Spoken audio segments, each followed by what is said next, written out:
This is Charles Stewart. And the Reverend Dr. Anthony Williams. We are Church Without Walls. And we are here today to give you information that you don't normally get at church. We come your way every Monday morning, 11 to 12. Call in with your comment or your questions, and we'll be glad to try and answer them for you. If we don't have the answer today, we will get it to you on a message. Don't you dare miss it. This is Congressman Cedric Richmond, and you're watching the New Orleans Talk Network. Hi, this is Stan Schofield, and I'm inviting all of my KWK family and my family to watch Church Without Walls, 11 o'clock on Mondays, for the greatest and latest show around. Thank you. I'm Cynthia Lee Shang, and you're watching Church Without Walls on New Orleans Talk Network. Hi, I'm Sheriff Joe LaPinto, and you are watching the New Orleans Talk Network. This program does not reflect the views and opinions of the New Orleans Talk Network. Viewer discretion is advised.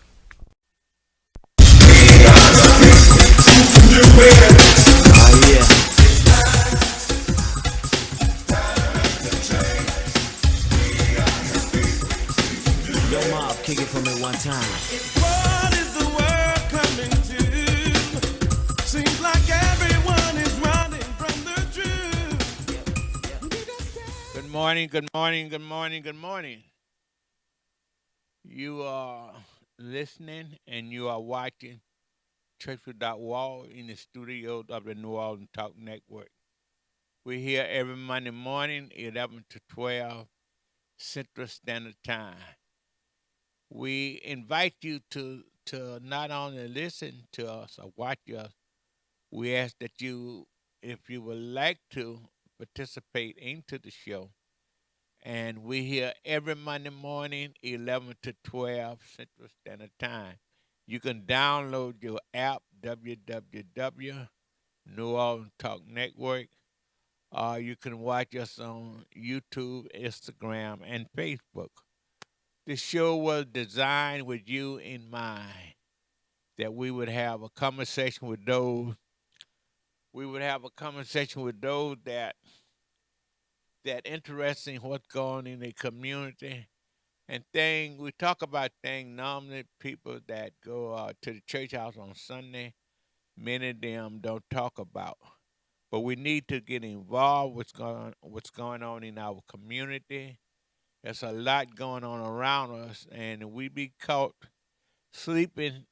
We're going to wake up one day and we'll find out that it'll be just like many of our elected officials like to be. It'll be like in the old time. And if those are watching and listening, if you don't know what I mean about old time, it'd be like it was in the 1860s. We'll go back to the Jim Crow days. So we need to wake up, listen, and we need to get involved. Today is July, I think, the 12th. And this year, 2021, moving pretty fast. It have a lot going on in our community and in this country. And it's a serious problem going on everywhere. Right now, as I speak, in Texas, they is been working the whole weekend, overtime, to take away the rights of the people to vote. That's one of the things that we're going to be talking about today. And we would like for you to hear how you feel about that. Do you think your rights being taken away from you?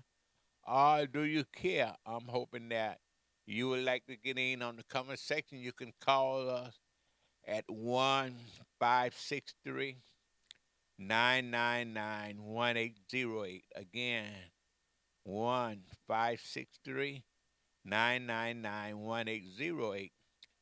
And certainly you can voice your concern about what's going on in the country.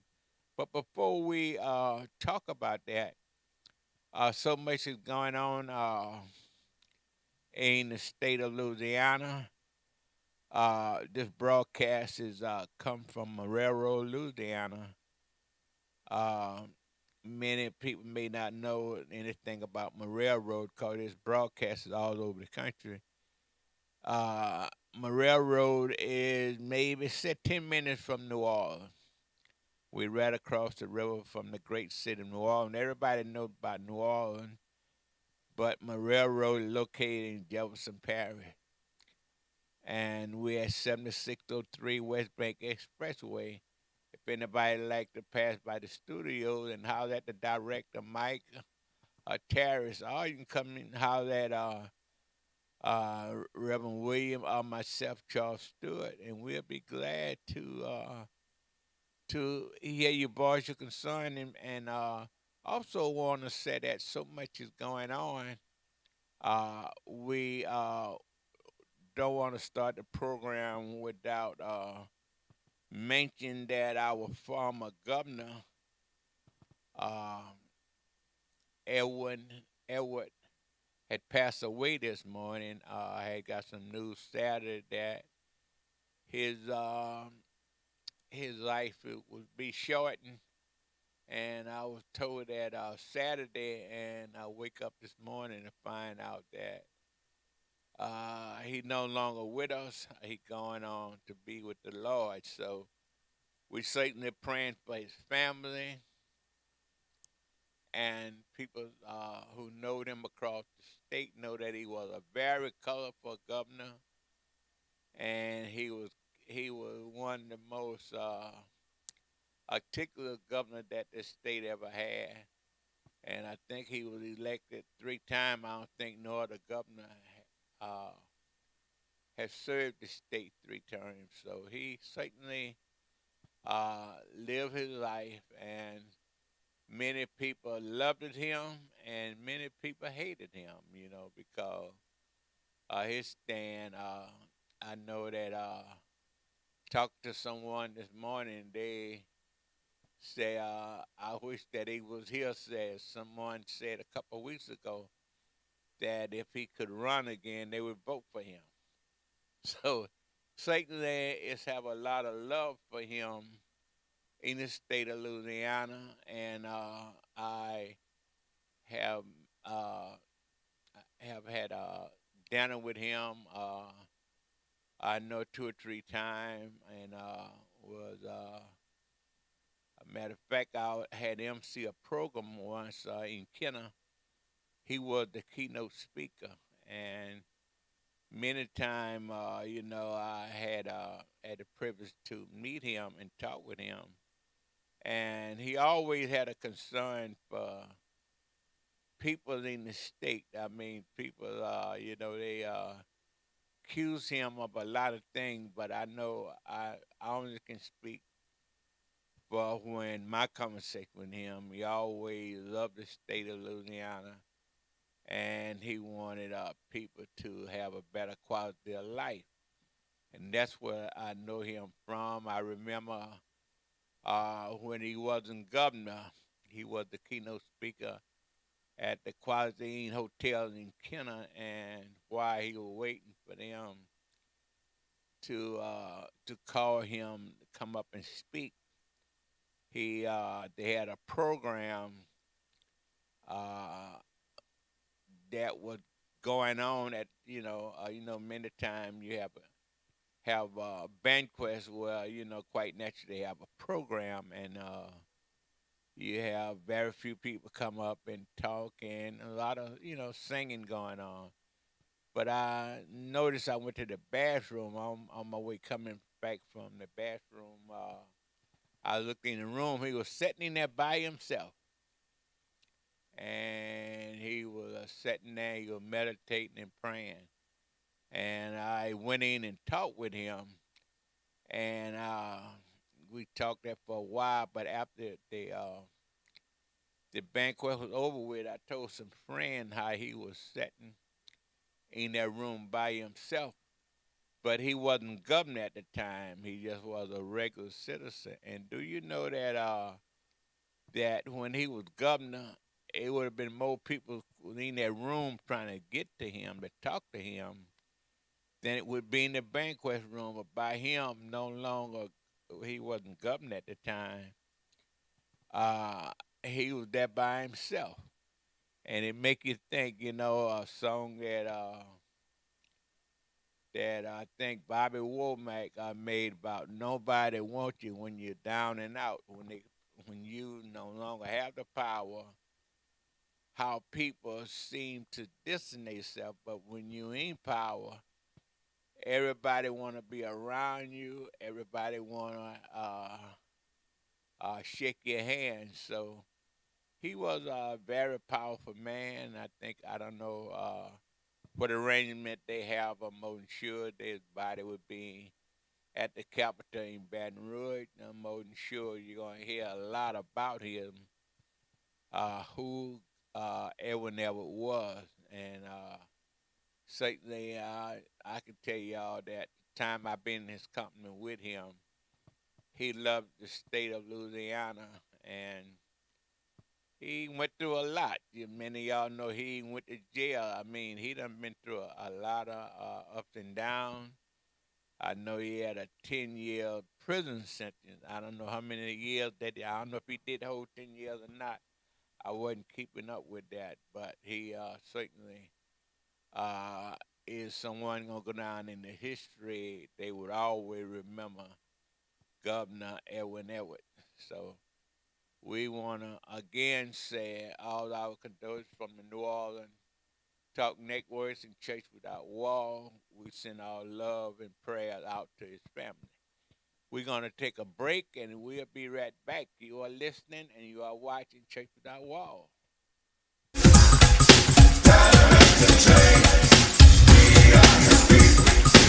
Yo, Mob, kick it for me one time. What is the world coming to? Seems like everyone is running from the truth. Are you looking for a home to live stream your next event? Give us a call here at Bethesda Community Event Center, the only place on the Gulf Coast that can host and broadcast live your wedding reception, your baby shower, business seminar, and any other special event. Give us a call at 504-708-9454 for more details.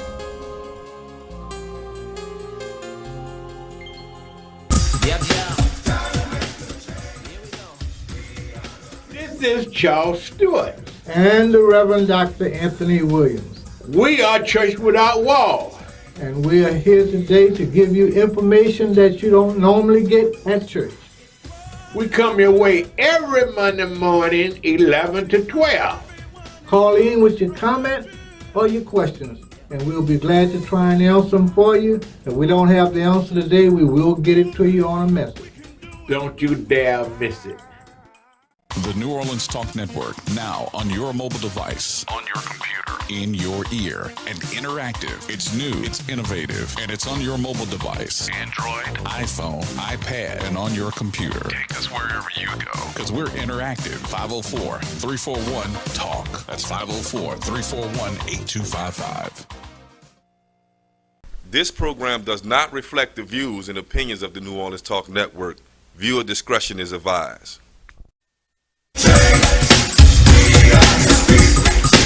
Yo, Mob, kick it for me one time.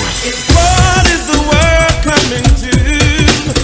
Seems like everyone is running from the truth. We are back. You are listening, and you are watching Church Without Walls in the studios of the New Orleans Talk Network. I'm your host, Charles Stewart, and we here every Monday morning listening audience. We are here 11 to 12, trying to bring attention to our community, and that we don't need to be asleep at this time. I think there ever was a time that our people need to stand up and be counted, and we need to learn more. We need to learn more about what's going on, and I think that more attention need to be brought to our young people, and I actually believe that a lot of things that I see our young people do these days, And certainly we were young when ourselves. We did a lot of things that our mother and father didn't understand. But I think, and it's because we didn't know any better. And I know when I was young, a lot of things I did, and I look back on it, and I said, wow, I can't believe I survived that. And a lot of things that our young kids doing these days, I think if they had more knowledge about things, I think they wouldn't do it. And what's going on in our country is that you have so many, and I don't know the reason why, so many, and the thing what get you is a lot of a lot of the fighting and the problem that going on in the country is primarily created by a lot of people, so-called Christians. They have a Christian group, actually, and we're not aware of it, but they teaching their young kids that they superior over the African American, and it's going unnoticed to a lot of people, and they got group at Bible. They have a weekly Christian organization. They have weekly Bible study, and they constantly they teaching the kids, the young generation, that African American kind of take away their country, and that they should fight to keep it. And the strange thing to me is I wonder what it is about African American that fear a lot of our Caucasian friends. Now it's not all. Let me make this perfectly clear. It's not all Caucasians that feel this way, but some of them. And the some that I'm talking about, I wonder what it is that they feel about African American, because if you really think about it, the white race, they don't worry about the Chinese, Vietnamese, Mexican, Brazilian. They don't spend a lot of time trying to stop them and to be a part of the American dream. It's only the African American. To me, I wonder what is the problem. Why is it that the fear come from us? I mean, we just want to live a good quality of life.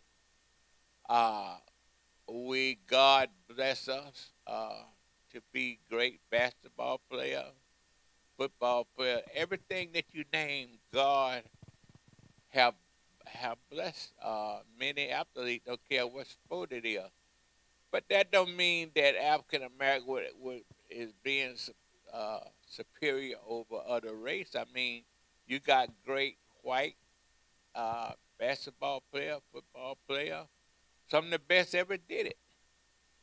But it can be just one African American that can be outstanding in the sport, and it seems to put fear in the Caucasian community, and I don't understand it.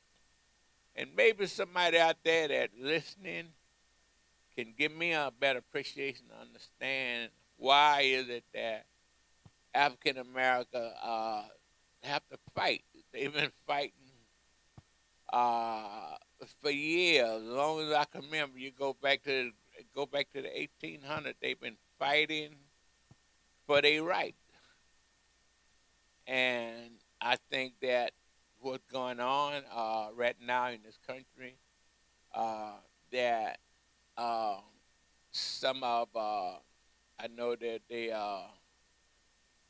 the president, the past president, the former president, he had a slogan, "We're gonna make America great again."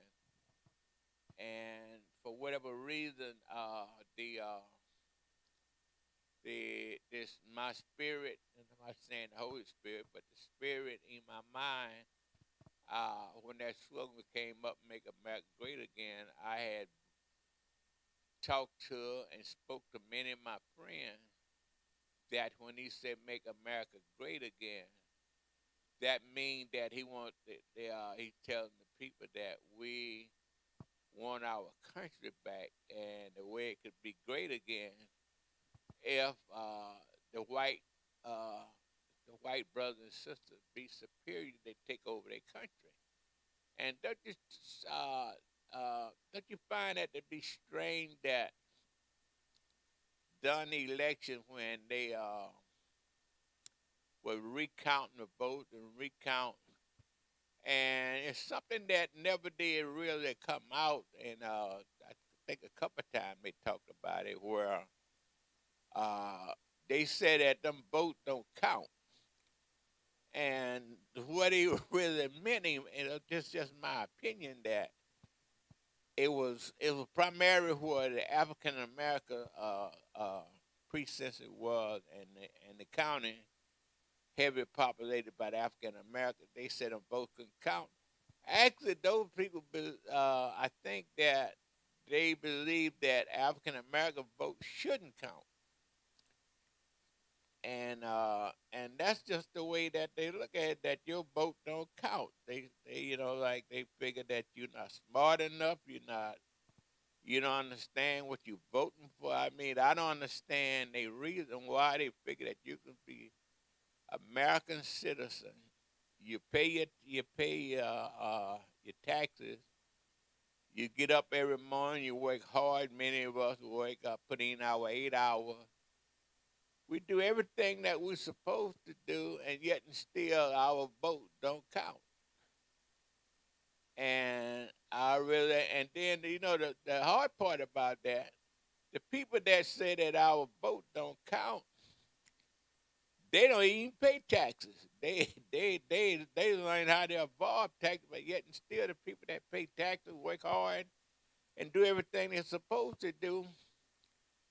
What they said, they pay their dues in America, and they build the high-rise building that you see. They build our highways, community centers, Superdome, whatever it is. African America play their part in building that, but yet and still they think they shouldn't be counted. But here people don't pay no taxes; they live off other people, and they think your vote shouldn't be counted. I mean, should the country have a problem with that? And guess what? Those people that think that way only make 10% of the country. It might be less than 10%. 10% of the wealth in the country. I mean, the wealth in the United States, 10% of the people pretty much have all the wealth. It could be less than that. And they control everything. And here we are fighting against each other. And that's how they able to have control over people, I would say African America, our white brothers and sisters that low income, that don't make a lot of money. They have us under control because they have us fighting against each other. And they sitting there looking at us, smiling.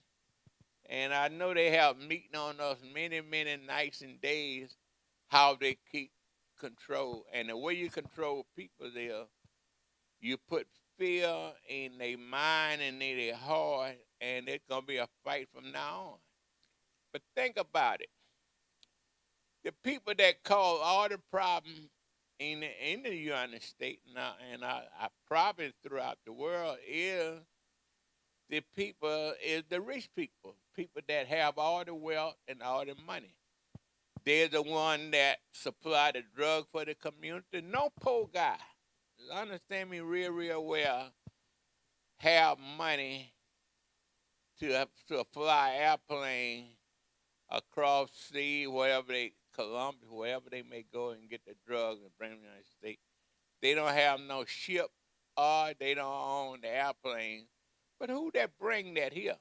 But they bring it here and give it to the poor people, and they let a couple of them be rich. I mean, they know who put the drugs in the city, and they know they have control of it. But I hear a lot of young guys say them people don't know what Billy or Tim done. They do know it. Tim, they the one who give it to Tim and Jim to go out and spread out in the community. And we fighting against each other when we should be working together because we're not the problem. The people with all the wealth is the problem. Whenever we learn that, I think that the world would be better. And this is just my personal opinion. But anyway, this your boy Charles Stewart. I'm going to take another break. You are listening and you are watching Church Without Walls. We can do it if we try. I know we can do it. Somebody asked me, why do we have to go through it? It's just a test of our faith. Hi, I'm Christine Penn, and NOLA, I want you to get ready for an all-new talk experience, Women of Significance, on the New Orleans Talk Network. Each week, we're covering new topics, new guests, new trends, and message of the day with me, your host, Christine Penn. So NOLA, tune in each week on the New Orleans Talk Network, where we use our voice with power, with purpose. The New Orleans Talk Network, now on your mobile device, on your computer, in your ear, and interactive. It's new, it's innovative, and it's on your mobile device. Android, iPhone, iPad, and on your computer. Take us wherever you go. Because we're interactive. 504-341-TALK. That's 504-341-8255. Bethesda House of Prayer. Bethesda is a church for non-traditional worshipers, a church designed for those who love God's Word. Would you like to attend a church where believers and non-believers can choose to worship together? A church where cultural differences does not get in the way of God's message. We invite you to be our special guest. Our services begin 9 a.m. on Sunday, located at 7601 West Bank Expressway, Suite B, Marrero, Louisiana. For more information, contact us at 504-348-0132. This program does not reflect the views and opinions of the New Orleans Talk Network. Viewer discretion is advised.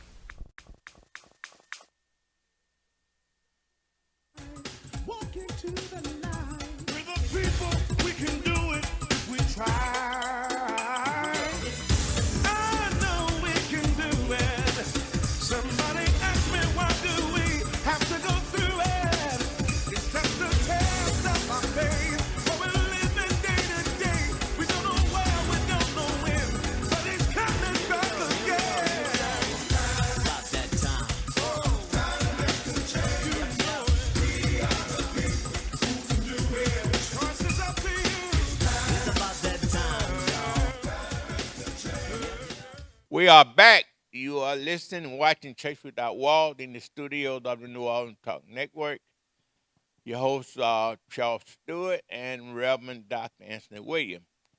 We're here every Monday, 11 to 12, Central Standard Time. And I always tell the people that the show was designed with you in mind. We like to engage with you in talking about our country, and at the New Orleans Talk Network, you have freedom to speak about what's going on in the parish, the city, and throughout the United States. And we just been talking about our voting right, the power of the people, and you take like the voting right that they the bill that they passed in Georgia, I know they got states like Arkansas, Alabama, all those states. And what I don't, the part that in Texas going on right now as we speak, the part that probably that the people in America should be asking themselves, people died years ago for to have the right to vote. And everything is about control. And if we would go back to the 1800s, when they didn't want African American to vote, and not only they didn't want them to vote, they didn't want a woman to vote. So women don't care what color you were, black, red, white, you didn't have, they figured that you wasn't qualified to vote, and they didn't want African American to vote. And they had control. So when the laws passed over the years and people have the right to vote now, so when they started changing to give the people the right to vote, they still were putting clauses in there that they would still have power. And they had discrimination laws where right now, if you look at, let's bring it up to date from 1800 all the way up to 2021. In that time, you had lawmakers. They had laws little bit by little bit.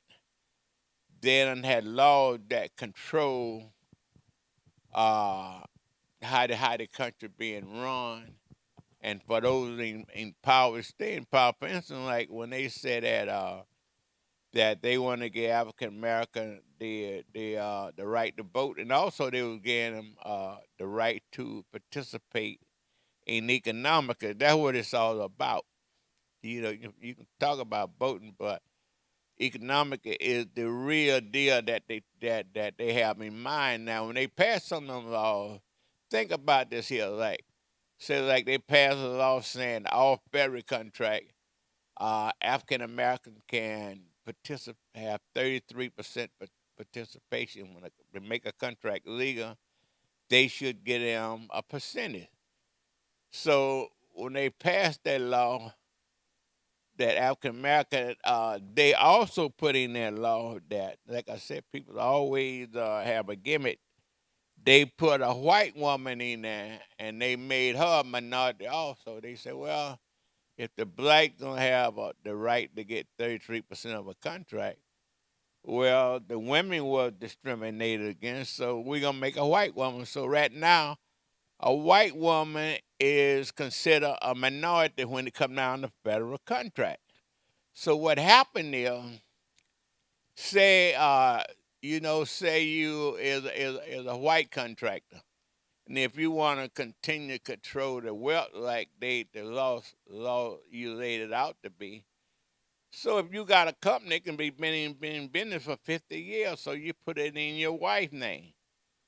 So a lot of the white contractors, they took the contract, their company out of their name and put it in their wife's name because what? She is a minority. So he still gets what's on the table.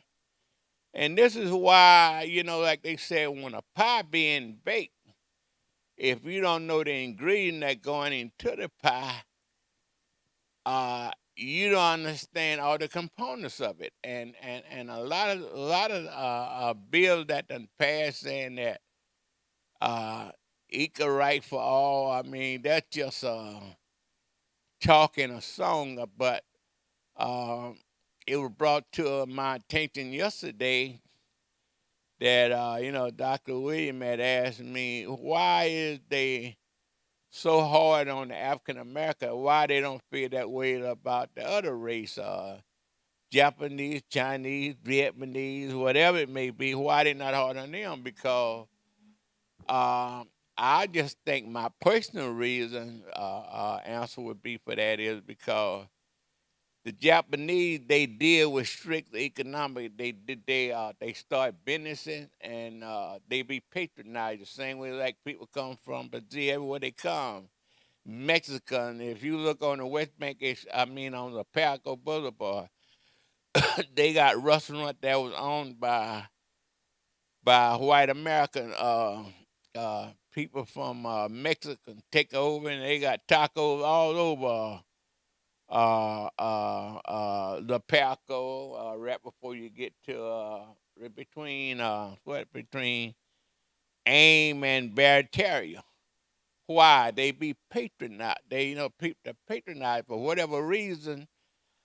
African American, I can't blame the white man for a lot of our fault because we know that obstacles gonna be always gonna put in your way. Those in control want to stay in control, Dr. Williams, and they want to stay in control. But for whatever reason, I got to tell our black brother a lot of this is our fault because we don't patronize each other. You take I say Maria Road, and I know people look at this show all over the country. Not only that, Dr. Stewart, you'll find.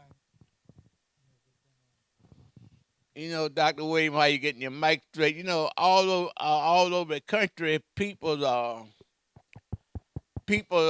looking at this show, but right here in Maria Road, you take they got African American had many of these stores that was on the corner. They not owned by African American though. Now they owned by foreigners. Well, basically what happens is that if you look in most of the African American community, as we choose to say it, I choose not to say African American because I don't want to be stigmatized. I was born in America, so I'm an American. So basically, what you look at in all of the communities, there is another store on the corner that's not owned by American citizens. They're owned by different other races, and these races, when they come into your community, they sell the things that they know you're gonna buy. Right. So economically, they've already researched what you're eating, what you're buying. So they're gonna put that in their community because they know that's how they're gonna make their money. But as a black person, and here's the stigmatization that comes toward black entrepreneur. They'll do a job, but if you call them after they've done the job, some of them won't return, or they take so long getting back to you that you wind up calling somebody else. So that creates a problem for blacks also. We have to learn how to be courtesy to the job that we have done for other people, and go back and check on the job to make sure if somebody got a problem, you did the job, you've been paid for it, go back and see what's wrong with it. Even if you have to send a representative just to go check and see what's wrong so you can go back and fix it. You've got individuals where whites look at us as this, and I'm not trying to be racist or anything. They look at us as being a type of people that will not facilitate the job that we have done. So they use that against us. What we need to learn how to do is establish a business, and we've been here for better than 500 years. And in that 500 years that we've been here, what have we accomplished for ourselves? What are we doing for ourselves? What business, what banks do we own? What banks are we at least president of? What board do we sit on that can guarantee blacks a better rate of interest? When you start talking about economic, you can't create economic without money. The almighty dollar is what's needed to create the economic. Right. You facilitate economics with money. Right. If you ain't got no money, you can't do nothing. But here's the other thing. I remember a friend of mine, we went out to Lafayette, and he said to me, he said, Williams, he says, when we get around this next corner, he said they're going to have 6 or 10 guys sitting out there on the corner by that oak tree with a checkerboard and some cards and a bottle of wine. And he called the names out to me. And we went around that corner and we went where they was, and he called out those names. I remember those names. He called them out, and those guys were still there. He said, I left them on this corner 15 years ago, and they're still on this corner doing the same thing. when are we as a race of people going to realize that if we can control part of the economics, then we can have enough power to put who we want in office and get some of the things that we want. We're not doing that. We won't get out and vote. People died for us to have the right to vote, were beaten and everything else. And it seems like as important as that was then, it should be more important to us now, much more. But we don't utilize the authority that you have. I've told you on several times before, we have black churches that can be one of the most powerful organizations in the world right now. Some of those churches have as much as 15,000 people in them. You know, if you teach the people, send somebody to some of the meetings that they have, the board meeting that they have, where they pass certain bills, to get the information and bring it back. And you take, if you don't take no more than 10 or 15 minutes to diverse that information to your congregation, when they get ready to go vote, they're going to see who's doing what and what they're doing, and then they're going to be able to make a better decision. The Bible said we perish for what? For a lack of knowledge. If we don't give it to them, where are they going to get it from? You get those people come to church every Sunday. You can give them a little something on Sunday that'll make your congregation a much better congregation than it is, and you ain't got to tell them who to vote for. Just give them the information and let them make their own decision. Those are some of the things that we need to work on. That's a weakness among the black folk. Now you have the Vietnamese. There's a Vietnamese church right here in Marrero, off of Westwood Drive, and that church is packed every Sunday. There was a Mexican church that was right here at Bethesda. They were renting a space over here, and they were packed every Sunday. But everything that comes out in church as information that you can put give to the people that will become valuable to them, as valuable as the dollar. And you've got people who come here into the United States, they work here, and the dollar is worth more here, less here than it is worth in their company, in their own country. So they come here, make the money, send it back to their country, and build in their country stores and whatever else. Because you can go buy a pair of tennis in China for probably $10, $15. But when the tennis come to the United States, somebody puts their name on it, and when they put their name on it, the tennis costs $79, $80, $100 and some dollars. That's for advertisement, and we buy it. But check out some of the other nations that are here. You don't see them buying these name brand shoes, because there are some name brand shoes out there that's just as good as the one that doesn't have a name on it. They walk better, they feel better, they're leather.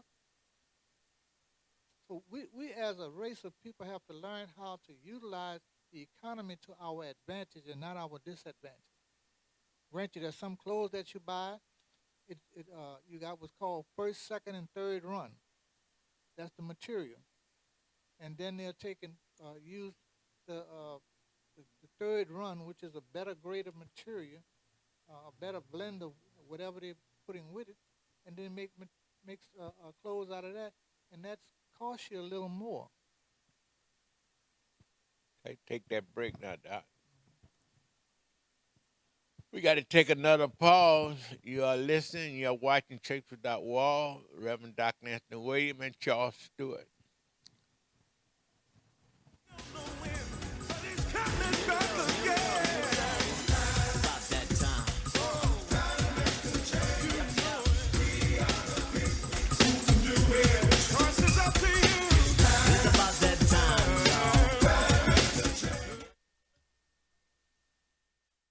Here at Jones Insurance, your full-service agency, let us take care of all your insurance needs.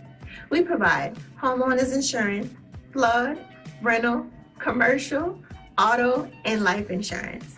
Don't let the unexpected tragedy destroy your family's future. Here at Jones Insurance, 7603 West Bank Expressway, Marrero, Louisiana, 772. Contact Lois at 504-348-1492. Hi, I'm Prophetess Charlene Duforce, And I'm Bishop Carol Dufour Sr. and we're from Living Witnesses Ministries. And we also have a program on the internet called Living by the Word Daily. And we're seen every Wednesday from 11 a.m. to 12 noon Central Time on the New Orleans Talk Network. And we would like to invite you to tune in with us every Wednesday morning.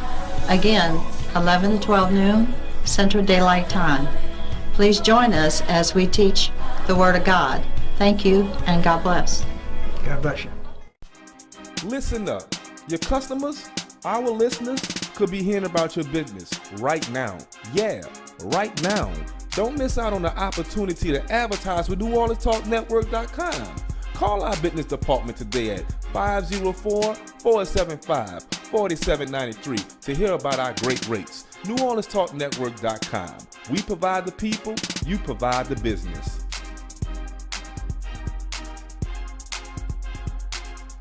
This program does not reflect the views and opinions of the New Orleans Talk Network. Viewer discretion is advised.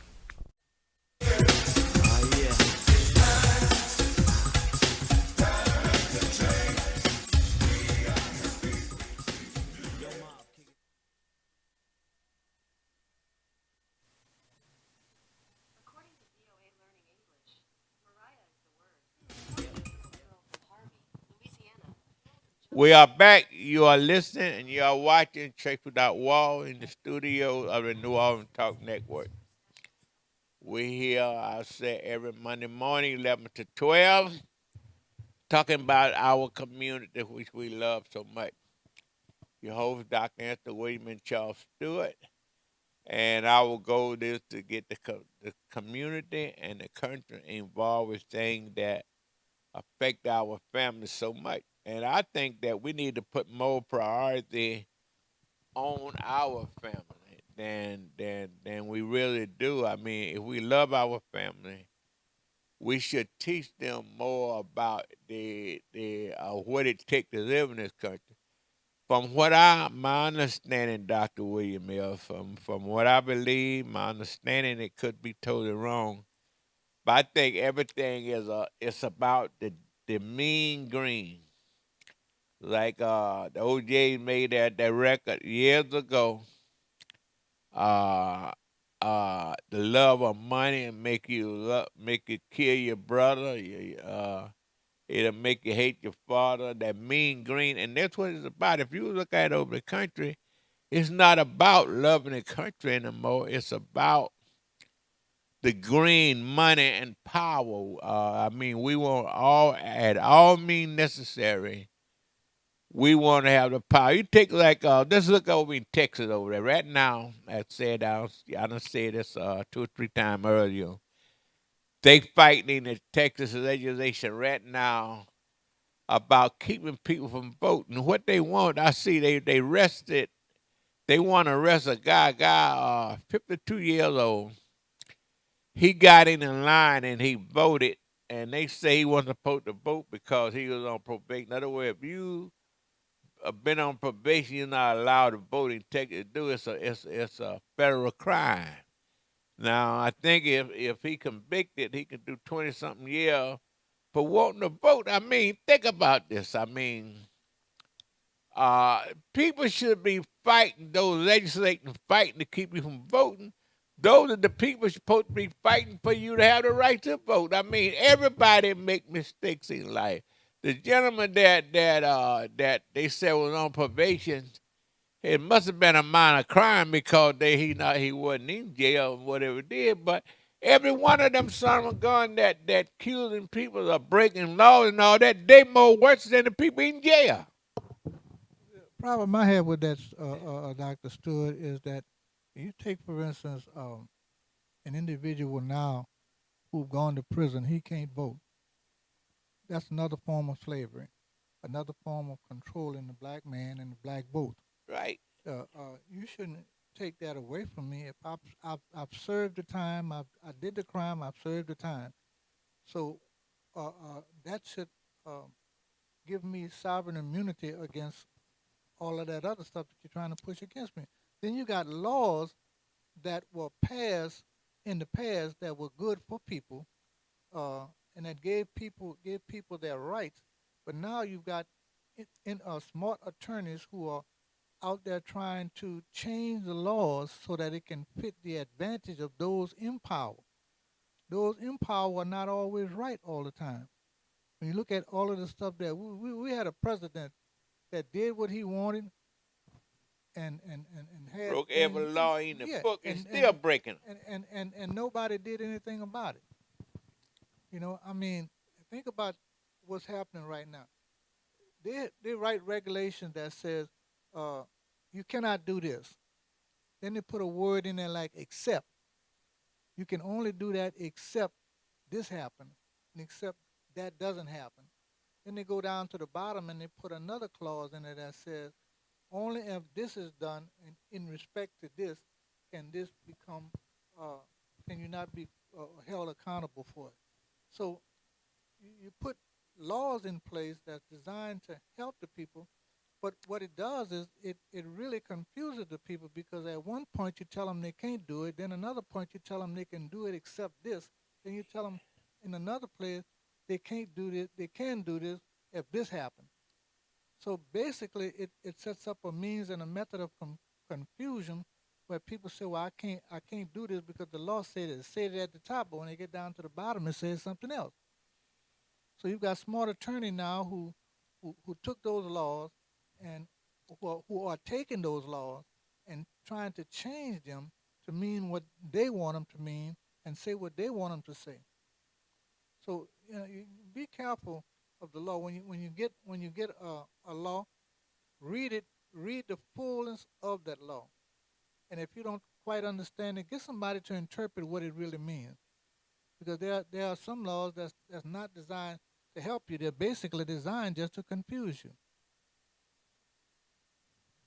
Yeah, well, Dr. William, this show done went by pretty fast. It went so like the day went by so fast, but before it ends, I want to congratulate the young lady from Harvey, Louisiana, who made history.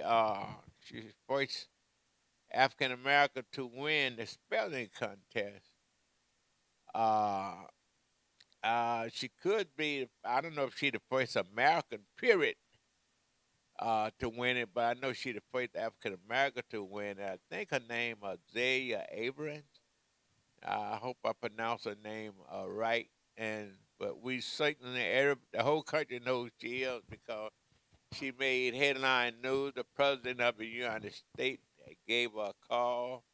The Vice President, the former Vice President, the former Vice First Lady, everybody across the country, even Oprah gave her a call and congratulated her for being the spelling champ. So we want to congratulate her and tell me she is one hell of a basketball player. And we thank God for giving her the wisdom, the ability to do the things that she does, and she is an outstanding young 14-year-old girl. So again, blessing to her and her family, and may God continue to bless her in everything that she do, and to all of those out there, Reb, that done did great things. And as always, we tell y'all to come visit Bethesda House of Prayer, which is located at 7601 West Bank Expressway. I'm more than sure you'll be blessed. But as we get ready to end this show, I want to say there's no such thing as being half dead. If you're dead, you're dead. We love y'all and have a blessed week. God love you. See you next week. People